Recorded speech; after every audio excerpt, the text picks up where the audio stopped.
कि घनश्याम तिवारी ने गंभीर आरोप लगाए थे मल्लिकार्जुन खड़गे के खिलाफ कुछ दिन पहले।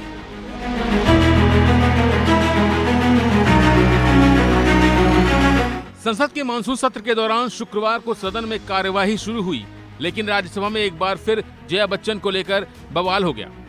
दरअसल घनश्याम तिवारी ने एलओपी यानी नेता विपक्ष पर कुछ दिन पहले असंसदीय टिप्पणी की थी। इस पर विपक्ष की तरफ से उन्हें नोटिस दिया गया था। विपक्ष ने आज जब उस मुद्दे को उठाया तो इसी दौरान जया बच्चन पर सभापति जगदीप धनखड़ ने टिप्पणी की, जिसके बाद विपक्षी सांसदों ने राज्यसभा से वॉकआउट कर दिया।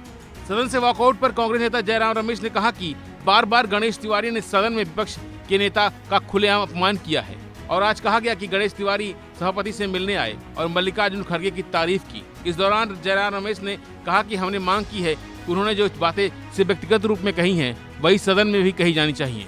जयराम रमेश ने कहा कि सभापति बार बार मुझे टोकते रहे, मुझे इससे कोई दिक्कत नहीं है, लेकिन विपक्ष के नेता का अपमान किया गया और यह एक संवैधानिक पद का अपमान किया गया है। इतने धैर्य के साथ उन्होंने खड़गे जी का अपमान किया, उसी धैर्य के साथ वो कहें कि जो मैंने कहा वो गलत था, मैं उनका आदर करता हूं, उनका बड़ा सम्मान करता हूं और मेरी गलती से मैंने कुछ कह दिया। आज चेयरमैन साहब ने कहा उन्होंने संस्कृत शब्द का इस्तेमाल किया, तो मैंने चेयरमैन साहब से पूछा तो क्या मैं संस्कृत में आपको बोलूं? मैं संस्कृत जानता हूं, मैं संस्कृत भाषी हूं। तो बार बार मुझे टोकते रहते हैं, पर मुझे टोकने से मुझे कोई आपत्ति नहीं है। एलओपी को मौका नहीं देते हैं, एलओपी का अपमान हुआ है, एक संवैधानिक पद का गरिमा को नीचे गिराया गया है, इसके खिलाफ हम हैं। सर, मुख्य मुद्दा जया बच्चन का अपमान है या एलओपी का अपमान? नहीं, जया बच्चन इसीलिए तो खड़ी हुई थी, जया बच्चन तो इसीलिए खड़े, मेंबर का अपमान है, इसीलिए तो खड़ी हुई थी जया बच्चन कि बार बार आप एलओपी का अपमान कर रहे हैं, एलओपी का मौका नहीं दे रहे हैं, आप बोलते रहते हैं, नाराजगी में बोलते रहते हैं। जया बच्चन तो इसीलिए तो खड़ी हुई। मुद्दा क्या था? मुद्दा ये था कि घनश्याम तिवारी ने गंभीर आरोप लगाए थे मल्लिकार्जुन खड़गे के खिलाफ कुछ दिन पहले।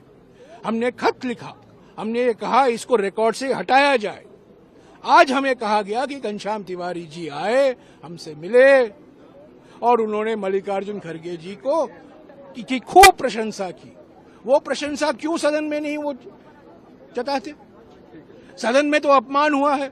आगे क्या करेंगे सर आप लोग? अभी देखिए, अभी तो क्वेश्चन अभी देखिए। कुल मिलाकर सदन लगातार हंगामे की भेंट चढ़ रहा है। हर दिन किसी न किसी मुद्दे पर सदन में पक्ष विपक्ष के बीच तकरार नजर आ रही है। फिलहाल के लिए बस इतना ही। बाकी अपडेट के लिए बने रहिए वन इंडिया हिंदी के साथ।